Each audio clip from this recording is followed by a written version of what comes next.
Hello everyone, good morning and welcome to Ada 247 Tamil. நான் உங்கள் Ashiq. So இன்னைக்கு நம்ம ஜனவரி 3ஆம் தேதி கரண்ட் அஃபேர்ஸ் தான் வந்து பார்க்க போகிறோம். ஸோ நம்ம வந்து 6ஆம் தேதி அதாவது திங்கக்கிழமையிலேருந்து நம்ம லைவ் போயிடலாம். ஸோ அது வர உங்களுக்கு கிளாஸஸ் வந்து ரெக்கார்டாக தான் வந்து வரும். ஸோ கொஞ்சம் அட்ஜஸ்ட் பண்ணிக்கோங்க. ஸோ இன்னைக்கு நம்ம ஜனவரி 3 டாபிக் தான் வந்து பார்க்க போகிறோம். ஸோ ஃபஸ்ட்டு நம்ம இன்னைக்கு குவிஸ் வந்து பார்த்துடலாம். ஓகேவா? ஸோ குவிஸுக்கு எல்லாருமே வந்து கீழே ஆன்சர் வந்து போடுங்க.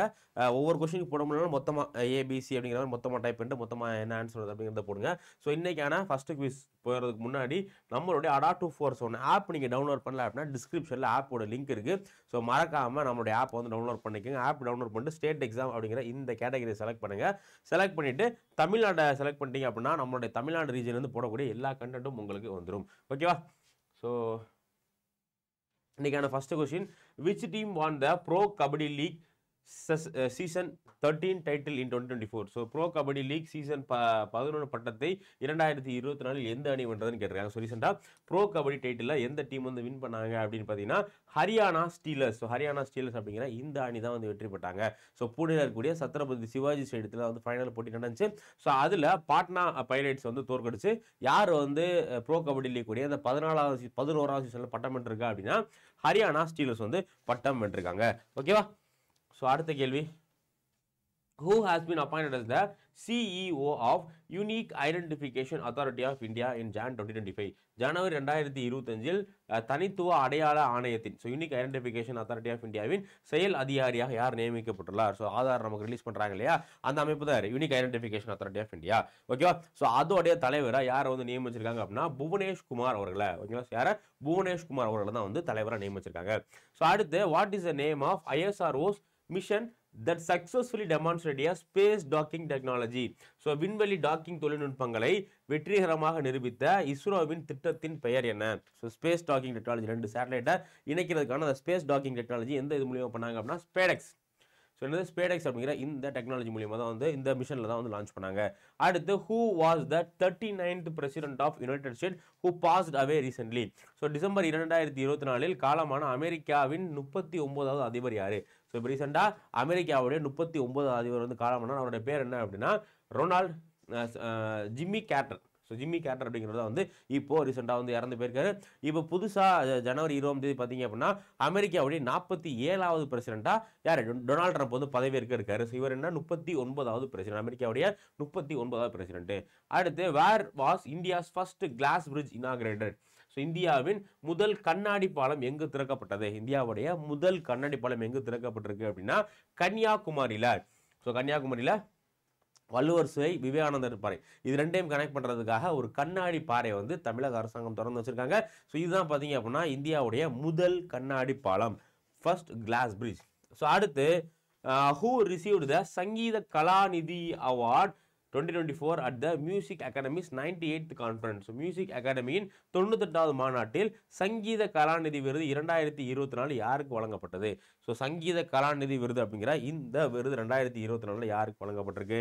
ஸோ TM கிருஷ்ணன், பிரசாலா ரவி, கீதா ராஜன், டி மார்கெடா பாஸ்டின். ஸோ இதில் யாருக்கு வந்து சங்கீத கலாநிதி விருது வந்து கொடுத்துருக்காங்க அப்படின்னா கர்நாடிக் இசைக்கலைஞர் TM கிருஷ்ணன் அவர்களுக்கு. யார்? TM கிருஷ்ணன் அவர்களுக்கு தான் வந்து சங்கீத கலாநிதி விருது வழங்கப்பட்டிருக்கு. அடுத்து, which state launched the Pujari Kranti Samman scheme offering financial aid to temple and gurdwara பீஸ். ஸோ கோவில் மற்றும் குருத்வாரா பூசாரிகளுக்கு நிதி உதவி வழங்கும் புஜாரி கிராந்தி சம்மன் திட்டம் வந்து எந்த மாநிலம் துவங்கியதுன்னு கேட்டிருக்காங்க. ஸோ மாநிலம் கிடையாது, யூனியன் பிரதேசம். யார்? டெல்லி. ஸோ டெல்லி அப்படிங்கிற யூனியன் பிரதேசம் என்ன பண்ணியிருக்காங்க? இந்த ஸ்கீமு புஜாரி கிராந்தி சம்மன். ஸோ பூசாரிகளுக்கு மாதம் 18,000 ரூபாய் ஃபினான்ஷியல் எய்ட் கொடுக்குற ஸ்கீம் தானே இந்த புஜாரி கிராந்தி சம்மன் அப்படிங்கிற இந்த scheme. So who was appointed as the acting director general of CRPF in December 2024. So December 2024 CRPF-இன் இடைக்கால தலைமை இயக்குநராக யார் நியமிக்கப்பட்டார்? ஸோ CRPF உடைய இடைக்கால தலைமை இயக்குநராக யார் வந்து நியமிக்கப்பட்டார் அப்படின்னா வித்துல் குமார். ஸோ யார்? வித்துல் குமார் அவர்கள் தான் வந்து CRPF உடைய இடைக்கால தலைமை இயக்குநராக நியமிக்கப்பட்டிருக்காரு. அடுத்து, இந்திய ராணுவத்திற்கு 2025ஆம் ஆண்டு எந்த ஆண்டாக பாதுகாப்பு அமைச்சகம் அறிவித்துள்ளது? So ministry of defence has declared 2025 as which year for Indian Army. 2025 Indian ஆர்மிக்கு எந்த ஆண்டை அறிவிச்சிருக்காங்க அப்படின்னு பார்த்தீங்கன்னா ஸோ இயர் ஆஃப் ரிஃபார்ம், சீர்திருத்தங்களுக்கான ஆண்டு. என்ன ஆண்டு? சீர்திருத்தங்களுக்கான ஆண்டா நம்மளுடைய டிஃபென்ஸ் மினிஸ்ட்ரி வந்து அறிவிச்சிருக்காங்க. ஸோ அடுத்த கடைசி question, when will the first Lokpal day take place? So முதல் லோக்பால் தினம் எப்போது தொடங்கப்படும்? லோக்பால் தினம் 2014 ஜனவரி 16ஆம் தேதி என்ன பண்ணிருப்பாங்க? லோக்பால் கொண்டு வந்திருப்பாங்க. அதனால ஜனவரி 16 2025 தான் வந்து ஃபர்ஸ்ட் லோக்பால் டே. ரொம்ப ரொம்ப முக்கியம். ஃபர்ஸ்ட் லோக்பால் டே எப்போ ஆரம்பிக்க போகுது? ஜனவரி 16 2025 தான் வந்து ஃபர்ஸ்ட் லோக்பால் டே வந்து கொண்டாட போறாங்க. ஓகேவா? ஸோ இதோட நமக்கு இன்னைக்கான கேள்வி வந்து முடிஞ்சிருச்சு. ஸோ மறக்காம உங்களுடைய ஆன்சர்ஸ் பிளஸ் நீங்க எவ்வளவு மார்க் எடுத்தீங்க அப்படிங்கிறத கமெண்ட் செக்ஷன் கமெண்ட் பண்ணுங்க. ஸோ நம்ம இன்னைக்கான நியூஸஸ்க்கு வந்து போயிடலாம். ஸோ இன்னைக்கு நிறைய நியூஸஸ் வந்து கிடையாது. இன்னைக்கு நம்ம பார்க்க போற மேக்ஸிமம் நியூஸ் பார்த்தீங்க அப்படின்னா ஸ்போர்ட்ஸ் சம்பந்தமான நியூஸ் தான் இன்னைக்கு நிறைய வந்திருக்கு. ஓகேவா? ஸோ முதல்ல பார்த்தீங்க அப்படின்னா அல்ட்ராடெக் சிமெண்ட் இருக்கு இல்லையா? அந்த அல்ட்ராடெக் சிமெண்டோடைய சிஇஓ வந்து பார்த்தீங்கன்னா இதுக்கு முன்னாடி சீனிவாசன் அவர்கள் இருந்தாரு. ஸோ இப்போ அவர் வந்து பதவி விலகிட்டனால யாரை அல்ட்ராடெக் உடைய புதிய சிஇஓ போட்டிருக்காங்க அப்படின்னா கேசி ஜவஹர். யாரு? ஸோ கேசி ஜவஹர் அப்படிங்கிறதா வந்து அல்ட்ராடெக் சிமெண்டோடைய புதிய மேனேஜிங் டைரக்டர். அதுக்கு முன்னாடி யார் இருந்தா? சீனிவாசன் அவர்கள் இருந்தாரு. இப்போ அவர் வந்து பதவி விலகிட்டனால புதிய மேனேஜிங் டைரக்டர் யாரை வந்து போட்டிருக்காங்க? கேசி ஜவஹர் அவர்கள் வந்து அப்பாயிண்ட் வந்து பண்ணியிருக்காங்க. ஸோ அடுத்து குஜராத்தில் பார்த்தீங்க அப்படின்னா புதுசா ஒரு மாவட்டம் கிரியேட் பண்ணியிருக்காங்க. ஸோ புதுசா குஜராத்தில் பார்த்தீங்க அப்படின்னா புதுசா ஒரு மாவட்டத்தை கிரியேட் பண்ணியிருக்காங்க. அந்த மாவட்டத்தோட பேர் என்ன அப்படின்னா வாவ் தார்த். என்னது? ஸோ வாவ் தார்த் அப்படிங்கிற புதிய மாவட்டம். ஸோ நியூ டிஸ்ட்ரிக்ட் வாவ் தார்த் அப்படின்னு சொல்லக்கூடிய புதிய டிஸ்ட்ரிக்ட் வந்து ஏன் கிரியேட் பண்ணிருக்காங்க? குஜராத்தில் கிரியேட் வந்து பண்ணியிருக்காங்க. ஸோ இது வந்து பார்த்தீங்க அப்படின்னா ஆல்ரெடி இருந்த ஒரு டிஸ்ட்ரிக்டை டிவைட் பண்ணி அந்த டிஸ்ட்ரிக்ட் பேர் என்ன அப்படின்னா ஆல்ரெடி இருந்த பனஸ்காந்தா. ஸோ பனஸ்காந்தா அப்படின்னு சொல்லக்கூடிய ஆல்ரெடி ஒரு டிஸ்ட்ரிக்ட் இருந்துச்சு. அந்த டிஸ்ட்ரிக்டை ரெண்டா உடச்சு என்ன பண்றாங்க? புதுசா வந்து வாவ் தாரத் அப்படின்னு சொல்லக்கூடிய புதிய ஒரு டிஸ்ட்ரிக்ட் வந்து கொண்டு வந்திருக்காங்க. ஓகே, இது வந்து எங்க இருக்கு அப்படின்னா நார்த் குஜராத்தில். ஸோ குஜராத்தில் வட பகுதியில் வந்து இருக்கு. ஸோ இது மூலியமா பார்த்தீங்க அப்படின்னா குஜராத்தில் இப்போ வந்து 34வது டிஸ்ட்ரிக்ட். ஓகேங்களா? ஸோ குஜராத்தில் இது ஆல்ரெடி வந்து பார்த்தீங்கன்னா 33 டிஸ்ட்ரிக்ட் வந்து இருந்துச்சு. ஸோ இப்போ குஜராத்தில் 34 டிஸ்ட்ரிக்ட் வந்து வந்திருக்கு. புதுதாக கிரியேட் பண்ணப்பட்ட டிஸ்ட்ரிக்டோட பேர் என்ன? வாவ் தாரத். ஸோ வாவ் தாரத் அப்படிங்கிறதா வந்து புதுசாக கிரியேட் பண்ண டிஸ்ட்ரிக்ட். ஸோ குஜராத்தோட சிஎம் பூபேந்திர பட்டேல். ஸோ அடுத்து Air India. So Air India வந்து ஒரு முக்கியமான சாதனை வந்து பண்ணியிருக்காங்க. ஸோ ஏர் இந்தியா தான் பார்த்தீங்க அப்படின்னா இந்தியாவுடைய ஃபர்ஸ்ட் ஃப்ளைட். ஸோ இந்தியாவுடைய வந்து பார்த்தீங்கன்னா first airline India to offer wifi. So இந்தியாவில் இப்போ இயங்கிக்கிட்டு இருக்க எந்த ஏரோப்ளைன்லையும் பார்த்தீங்க அப்படின்னா ஒய்ஃபை வந்து கிடையாது. ஸோ முதல்ல ஏரோப்ளைனில் ஒய்ஃபை கொண்டு வந்த நிறுவனம் யார் அப்படின்னா ஏர் இந்தியா. ஸோ இந்தியாவுடைய ஏர் இந்தியா என்ன பண்ணியிருக்காங்க? அவங்களுடைய இந்த போயிங் ஏர்பஸ் A350 அப்படிங்கிற இந்த ஏர்கிராஃப்ட்ல என்ன பண்ணியிருக்காங்க அப்படின்னு பார்த்தீங்கன்னா ஒய்ஃபை சர்வீஸ் வந்து கொண்டு வந்திருக்காங்க. ஸோ இந்தியாவில் முதல்ல ஒய்ஃபை சர்வீஸ் கொண்டு வந்த ஏர்கிராஃப்ட் நிறுவனம் யாரு? ஏர் இந்தியா தான் வந்து முதல்ல ஒய்ஃபை சர்வீஸ் வந்து கொண்டு வந்திருக்காங்க. ஓகேவா? ஸோ அடுத்து இந்தியா வந்து என்ன பண்ண போறாங்க அப்படின்னா பிப்ரவரி மாதம். ஸோ இந்தியா வந்து பிப்ரவரி மாதம் வந்து யூஎஸ்ஏடைய ஒரு கம்யூனிகேஷன் சேட்டலைட்டை லான்ச் பண்ண போறாங்க. எப்போ? பிப்ரவரி மாதம் வந்து என்ன பண்ண போறாங்க அப்படின்னா அமெரிக்காஸ் கம்யூனிகேஷன் சேட்டலைட். ஸோ யார் கூட சேர்ந்து அப்படின்னா அமெரிக்காவுடைய Texas based AST space mobile. So இது வந்து அமெரிக்காவுடைய ஒரு பிரைவேட் நிறுவனம், ஸ்பேஸ் எக்ஸ் மாதிரி அமெரிக்காவுடைய ஒரு பிரைவேட் நிறுவனம் என்ன பண்ணுறாங்க? இந்த மொபைல் கம்யூனிகேஷனுக்காக ஒரு சேட்டலைட் வந்து மேக் பண்ணியிருக்காங்க. ஸோ அந்த சேட்டலைட்டை இந்தியா வந்து லான்ச் பண்ண போகிறாங்க. ஸோ இதுக்கு முன்னாடி நம்ம பார்த்துருந்தோம் இந்தியாவுடைய GSAT அந்த 20 அப்படிங்கிற அந்த சேட்டலைட் யார் லான்ச் பண்ணாங்க? ஸ்பேஸ் எக்ஸ் வந்து லான்ச் பண்ணாங்க. அதே மாதிரி யூரோப்பியன் யூனியனுடைய ப்ரோபா 3 அப்படிங்கிற சேட்டலைட் வந்து நம்ம வந்து லான்ச் பண்ண இல்லையா? ஸோ ப்ரோபா 3 அப்படிங்கிறது எதுக்காக, என்ன பர்பஸ்க்காக லான்ச் பண்ணப்பட்டது அப்படின்னு தெரிஞ்சுன்னா அதையும் கமெண்ட் செக்ஷன் கமெண்ட் பண்ணுங்க. ஸோ அந்த மாதிரி பிப்ரவரி மாதம் நம்ம இந்தியா என்ன பண்ண போறாங்க? இந்தியாவுடைய ISRO வந்து இந்த டெக்சாஸ் பேஸ்ட் AST ஸ்பேஸ் மொபைலோடைய ஒரு டெலிகம்யூனிகேஷன் சேட்டலைட் லான்ச் வந்து பண்ண போறாங்க. ஓகே, ஸோ அடுத்து வந்து பார்த்தீங்க அப்படின்னா world blitz chess championship. So 2022 world blitz championship போட்டியோட ஃபைனல் வந்து நடந்துட்டு இருந்துச்சு. ஸோ அந்த ஃபைனலில் பார்த்தீங்க அப்படின்னா மேக்னஸ் கால்சன், அதுக்கப்புறமா வந்து நெப்போ மினாட்சி மேக்னஸ் கால்சன் இவங்க 2 பேர் வந்து ஃபைனலில் அந்த ப்ரைஸ் வந்து ஷேர் பண்ணிக்கிட்டாங்க. ஏன் அப்படின்னா அந்த ஃபைனல் போட்டி வந்து ரொம்ப இழுத்துக்கிட்டே போயிட்டு இருந்துச்சு. ஸோ அதனால மேக்னஸ் கால்சன் வந்து பார்த்தீங்க அப்படின்னா 2 போட்டியில் மேக்னஸ் கால்சனும் இன்னொரு போட்டியில் வந்து நெப்போமிச்சி இவங்க 2 பேரும் வந்து இது பண்ணியிருந்தாங்க. ஸோ அதனால ஃபைனலாக வந்து போட்டி டிராவ் ஆயிடுச்சு. ஸோ அதனால இவங்க 2 பேரும் என்ன பண்ணிக்கிட்டாங்க? அந்த டைட்டில் வந்து ஷேர் பண்ணிக்கிட்டாங்க. யாரு? மேக்னஸ் கால்சன், அதுக்கப்புறமா நெப்போமிச்சி அப்படிங்கிற இந்த 2 பேரும் வந்து டைட்டில் வந்து ஷேர் பண்ணிட்டாங்க. ஸோ அதே மாதிரி பெண்கள் பிரிவில் பார்த்தீங்க அப்படின்னா சைனாவுடைய ஜூ விஜும். ஸோ இப்போ சைனாவுடைய ஜூ வென்ஜுங் அப்படிங்கிறவங்க வந்து பெண்கள் பிரிவில் இந்த வேர்ல்டு பிளிட்ஸ் செஸ் சாம்பியன்ஷிப்பில் யார் சைனாவோட ஜூ வென்ஜுன் அப்படிங்கிறவங்க வந்து பட்டம் வெற்றி பெற்றிருக்காங்க. ஸோ இதில் பெண்கள் கேட்டகரியில் இந்தியாவை சேர்ந்த ஸோ குறிப்பாக தமிழகத்துடைய வைஷாலி அவங்க பார்த்தீங்க அப்படின்னா பிரான்ஸ் மெடல் வந்து வாங்கியிருக்காங்க. அவங்களா வைஷாலி என்ன மெடல்? ஸோ வைஷாலி வந்து இந்த பிளிட்ஸ் சாம்பியன்ஷிப்பில் பிரான்ஸ் மெடல் வந்து வாங்கியிருக்காங்க. 3வது பிடிச்ச பிரான்ஸ் மெடல் வந்து வாங்கியிருக்காங்க. ஓகே, ஸோ அடுத்து ரொம்ப ரொம்ப முக்கியம், இந்த டாப்பிக்ல இருந்து கேள்வி கேட்கறதுக்கு 100% வாய்ப்பு இருக்கு. ஸோ அதனால இது நல்லா வந்து கவனிச்சிங்க. இதுக்கான தனியாக மெட்டீரியல் நான் வந்து ஷேர் பண்ணுறேன். ஓகேவா? So national sports award. So ஒவ்வொரு ஆண்டும் நம்மளுடைய மத்திய அரசாங்கம் என்ன பண்ணுவாங்க அப்படின்னா ஒரு 6 கேட்டகரியில் விளையாட்டு துறைக்கான விருதுகள் வந்து கொடுப்பாங்க. ஸோ அந்த விருதுகளை நேற்று அறிவிச்சிருக்காங்க. ஸோ இந்த விருதுல யார் யாருக்கெல்லாம் வந்து விருது அறிவிச்சிருக்காங்க அவங்களுக்கு வரக்கூடிய ஜனவரி 17ஆம் தேதி ராஷ்டிரபதி பவனில் நடக்கக்கூடிய ஈவெண்ட்ல நம்மளுடைய பிரசிடென்ட் வந்து விருதுகள் வந்து வழங்குவாங்க. ஓகேவா? ஸோ இதுல முக்கியமா யார் யாருக்கு விருது வழங்கியிருக்காங்கன்னா மொத்தம் என்னென்ன கேட்டகரி இருக்கு அப்படிங்கிறத பார்க்கலாம். ஸோ முதல்ல வந்து பாத்தீங்க அப்படின்னா மேஜர் தயான் சந்த் கேல் ரத்னா அப்படிங்கிற ஒரு அவார்டு கேட்டகரி. என்னது? மேஜர் தயான் சந்த் கேல் ரத்னா அப்படிங்கிற ஒரு அவார்டு கேட்டகரி இருக்கு. ஸோ இது எப்போ தொடங்கப்பட்டது அப்படின்னா 1991 இப்போ 1991 தான் முதல்ல இந்த அவார்டு வந்து கொடுக்குறாங்க. ஸோ இது வந்து பாத்தீங்க அப்படின்னா most outstanding performer over the previous 4 years. So கடைசி 4 வருஷத்துல 4 ஆண்டுகள்ல யாரு ரொம்ப சிறப்பான முறையில் ஸ்போர்ட்ஸ்ல யாரு பெரிய பெரிய சாதனைகள் பண்ணியிருக்காங்களோ அவங்களுக்கு என்ன பண்றாங்க இந்த அவார்டு வந்து கொடுக்குறாங்க. ஓகேவா? ஸோ ஒரிஜினலா இதோட பேர் எப்படி இருந்துச்சு அப்படின்னா ராஜீவ் காந்தி கேல் ரத்னா. ஓகேவா? ஒரிஜினலா ராஜீவ் காந்தி கேல் ரத்னா அவார்டு அப்படிங்கிற மாதிரி தான் இருந்துச்சு. இது என்ன பண்றாங்க 2021 இதோட பேரை மேஜர் தயான் சந்த் கேல் ரத்னா அப்படிங்கிற மாதிரி வந்து மாத்திட்டாங்க. ஓகேவா? ஸோ தயான் சந்த் அப்படிங்கிற இந்தியாவுடைய ரொம்ப ரொம்ப முக்கியமான ஒரு ஹாக்கி பிளேயர். இவருடைய பிறந்த நாள் தான் நம்ம என்ன பண்றோம் அப்படின்னா இந்தியாவுடைய நேஷனல் ஸ்போர்ட்ஸ் டேவாக கொண்டாடுறோம். ஸோ இந்தியாவுடைய நேஷனல் ஸ்போர்ட்ஸ் டே எப்பன்னு தெரிஞ்சுன்னா கமெண்ட் செக்ஷனில் கமெண்ட் பண்ணுங்க. ஓகேவா? ஸோ இது என்ன பண்றாங்க 2021 பேர் வந்து மாத்துறாங்க. இதை பொறுத்தவரை மெடல் சர்டிபிகேட்டு அதுக்கப்புறம் 25 லட்சம் ரூபாய்க்கான காசு வழி கொடுப்பாங்க. 25 லட்சம் ரூபாய்க்கான கேஷ் பிரைஸ் வந்து எந்த அவார்டுக்கு மேஜர் தயான் சந்த் அவார்டுக்கு வந்து கொடுப்பாங்க. ஸோ அடுத்த அவார்டு பார்த்தீங்க அப்படின்னா இது வந்து ஹையஸ்ட் கேட்டகரி அவார்டு. அடுத்து அர்ஜுனா அவார்டு. இது 1961 1961 என்ன பண்ணாங்க அர்ஜுனா அவார்டு வந்து கொண்டு வந்துட்டாங்க. இது வந்து பாத்தீங்க அப்படின்னா sports person for consistent outstanding performance தொடர்ந்து சிறப்பாக இது பண்ணிட்டு இருக்காங்க. யாராவது கன்சிஸ்டன்ஸா பெர்ஃபார்ம் பண்ணிட்டு இருக்காங்க அவங்களுக்கு கொடுக்குறதா என்ன இந்த அர்ஜுனா அவார்டு. ஸோ இதுல பாத்தீங்க அப்படின்னா இதுல வந்து ரீசெண்டா 2020 கேஷ் பிரைஸை 15 லட்ச ரூபா இன்க்ரீஸ் பண்றாங்க. நிறைய தடவை இன்க்ரீஸ் பண்ணி கடைசி 2020 15 லட்சமா இன்க்ரீஸ் வந்து பண்றாங்க. ஸோ இதுல வந்து பாத்தீங்க அப்படின்னா அர்ஜுனா இருக்காரு இல்லையா அர்ஜுனாவுடைய ஒரு பிரான்ஸ் ஸ்டாச்சு வந்து கொடுப்பாங்க. ஸோ அதுக்கப்புறமா வந்து பாத்தீங்க அப்படின்னா சர்டிபிகேட்டு அதுக்கப்புறம் 15 லட்ச ரூபாய்க்கான காசு வந்து கிடைக்கும்.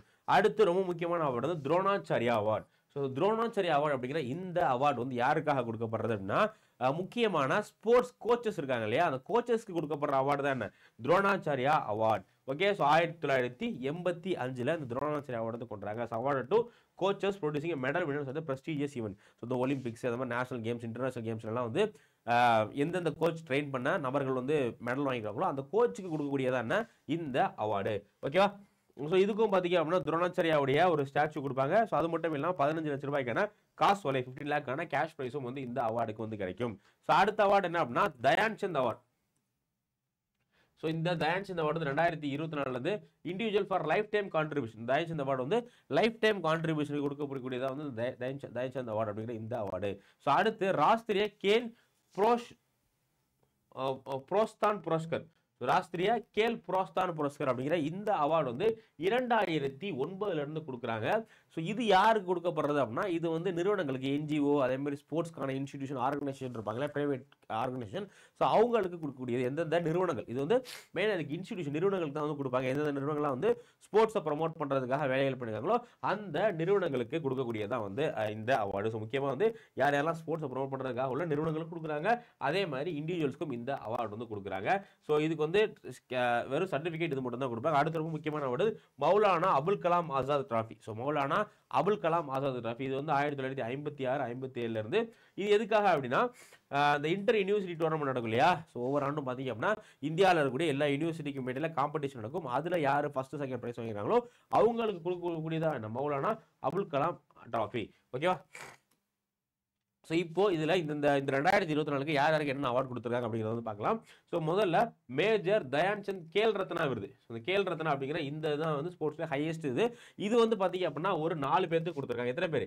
4 பேருக்கு. ஸோ இப்போ என்ன ரீசெண்டாக நடக்கிற எக்ஸாம்ஸ் என்ன கேட்குறாங்க அப்படின்னா, ஒரு அவார்டு கொடுத்துட்டு இந்த அவார்டு வந்து எத்தனை கேட்டகரியில் கொடுத்துருக்காங்க, எத்தனை நபர்களுக்கு கொடுத்துருக்காங்க அப்படிங்கிற மாதிரி வந்து கேள்விகள் கேட்கப்படுது. ஸோ அதனால இது வந்து எத்தனை பேருக்கு கொடுத்துருக்காங்க?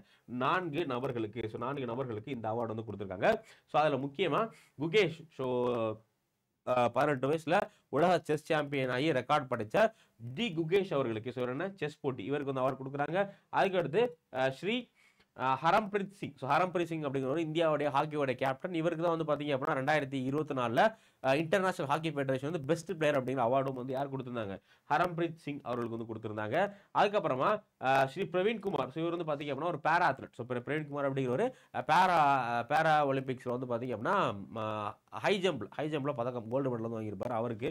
அதுக்கப்புறம் மனுபாக்கர். ஸோ ஒலிம்பிக்கில் 2 வெண்கல பதக்கம் என்ற மனுபாக்கர். ரொம்ப ரொம்ப முக்கியம். இந்த 4 பேரையும் அப்படியே மனப்பாடம் பண்ணிக்கோங்க. ஓகேவா? இந்த 4 பேருக்கு என்ன அவார்டு கொடுத்துருக்காங்க? கேல் ரத்னா அவார்டு வந்து 4 பேருக்கு கொடுத்துருக்காங்க. ஸோ அடுத்த அவார்டு பார்த்தீங்கன்னா அர்ஜுனா. ஸோ அர்ஜுனாவை பொறுத்தவரை மொத்தம் 32 பேருக்கு கொடுத்துருக்காங்க. அந்த 32 பேரோட லிஸ்ட்டும் நமக்கு தேவை கிடையாது.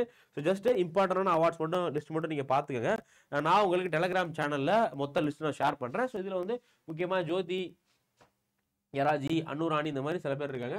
இதில் நமக்கு முக்கியம் என்ன அப்படின்னா தமிழ்நாட்டை சேர்ந்த 3 பேருக்கு, தமிழ்நாட்டை சேர்ந்த 3 வீராங்கனைகளுக்கு இந்த அவார்ட். 3 பேரும் பார்த்தீங்க அப்படின்னா பேட்மிண்டனில் பேராலிம்பிக்ஸ். ஸோ 2024 பேராலிம்பிக்ஸில் பேட்மிண்டனில் சாதனை பண்ணுவாங்க. யார் யார் அப்படின்னு பார்த்தீங்கன்னா துளசிமதி முருகேசன், அதுக்கடுத்து நித்யஸ்ரீ சுமதி சிவன், அதுக்கடுத்து மனிஷா ராமதாஸ். இவங்க 3 பேருக்கும் பார்த்தீங்க அப்படின்னா தமிழ்நாட்டு சார்பாக தமிழ்நாட்டிலிருந்து 32 பேர்ல 3 பேர் தமிழக வீராங்கனைகள். ஓகேவா? ஸோ இவங்களுக்கு என்ன அவார்டு கொடுத்துருக்காங்க? அர்ஜுனா அவார்டு வந்து கொடுக்கப்பட்டிருக்கு.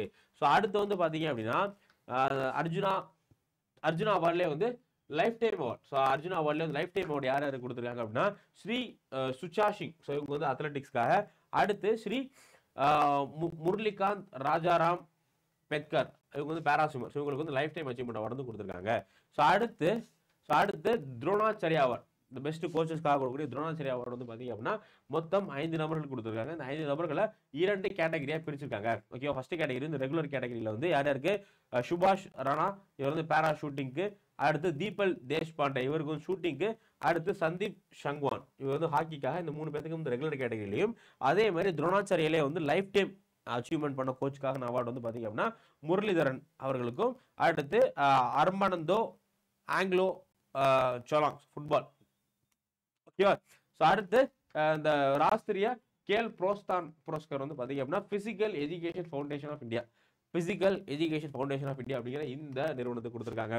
ஸோ அடுத்து வந்து பார்த்தீங்க அப்படின்னா இந்த அபுல் கலாம் ஆசாத் அவார்டு வந்து ரன்னர் அப் வந்து பார்த்தீங்க ஃபர்ஸ்ட் ரன்னர் அப் பார்த்தீங்க அப்படின்னா ஓவரால் வின்னர் வந்து சண்டிகர் யூனிவர்சிட்டி. சண்டிகர் யூனிவர்சிட்டி வந்து ஃபர்ஸ்ட். இரண்டாவது வந்து லவ்லி ப்ரொஃபஷனல் யூனிவர்சிட்டி பஞ்சாப்ல கூட லவ்லி ப்ரொஃபஷனல் யூனிவர்சிட்டி. அடுத்து மூன்றாவது பார்த்தீங்க அப்படின்னா குரு நானக் தேவ் யூனிவர்சிட்டி. ஸோ இந்த 3 யூனிவர்சிட்டிக்கு வந்து பார்த்தீங்க அப்படின்னா என்ன அவார்டு? அபுல் கலாம் அவார்டு வந்து கொடுத்துருக்காங்க. ஸோ இது எல்லாமே ரொம்ப ரொம்ப முக்கியம். இதுல இருந்து கண்டிப்பாக வந்து கொஸ்டின் கேட்கறது வாய்ப்பு இருக்கு. ஸோ அதனால இந்த 3 ஸ்லைடில் என்ன இருக்கோ அது எல்லாத்தையுமே அப்படியே மனப்பாடம் பண்ணிக்கோங்க. ஸோ ஸ்டாட்டிக் ஜிகேல என்னென்ன அவார்டு எப்போ கொடுக்குறாங்க அப்படிங்கிற அந்த பேசிக் டீட்டெயில் வந்து பார்த்துங்க. ஸோ அது மட்டும் இல்லாமல் 2024 இந்த அவார்ட்ஸ் யார் யாருக்கு கொடுத்துருக்காங்க அப்படிங்கிற அந்த விஷயத்தையும் வந்து பார்த்துக்கோங்க. ஓகேவா? ஸோ அடுத்து வந்து பார்த்தீங்க அப்படின்னா இந்தியன் ஹாக்கி லீக். ஸோ இந்தியாவில் பிரீமியம் லீக் ஐபிஎல் கிரிக்கெட் நடக்குது. அதே மாதிரி ப்ரோ கபடி லீக் நடக்குது இல்லையா? அதே மாதிரி ஹாக்கிக்கு நடக்கக்கூடியது என்னன்னா இந்த Indian hockey league. So 2024 Indian hockey league வந்து யார் வின் பண்ணியிருக்கா அப்படின்னா ஹைதராபாத் தூஃபான். ஸோ ஹைதராபாத் தூஃபான் வந்து இந்த இதில் வந்து வின் பண்ணியிருக்காங்க. ஓகேவா? ஸோ இதோட நமக்கு இன்னைக்கான டாபிக் வந்து முடியுது. ஓகேவா? ஸோ நம்ம திங்கக்கிழமையில இருந்து வந்து நம்ம என்ன பண்ணலாம் அப்படின்னா எப்பவும் போல நம்ம லைவ் வந்து பார்த்துலாம். ஸோ அது வர நாளைக்கு ஒரு நாள் தான் இருக்குது, சனிக்கிழமை மட்டும் தான் இருக்குது. ஸோ நாளைக்கு மட்டும் நம்ம வந்து ரெக்கார்டர் பார்த்துக்கலாம். ஸோ மண்டேலேருந்து நம்ம வந்து லைவ் வேறு எந்த டவுட் இருந்தாலும் நீங்கள் வந்து கமெண்ட் செக்ஷனில் கமெண்ட் பண்ணுங்கள். அதேமாதிரி வேறு ஏதாவது இருந்தாலும் நம்ம டெலிகிராம் குரூப் ஆசிக்ஸர் கன்னட பேஸ் அப்படிங்கிற சேனல் வந்து ஜாயின் பண்ணிக்கோங்க. ஸோ நாளைக்கு வந்து மீட் பண்ணலாம். Thank you case. தேங்க்யூ.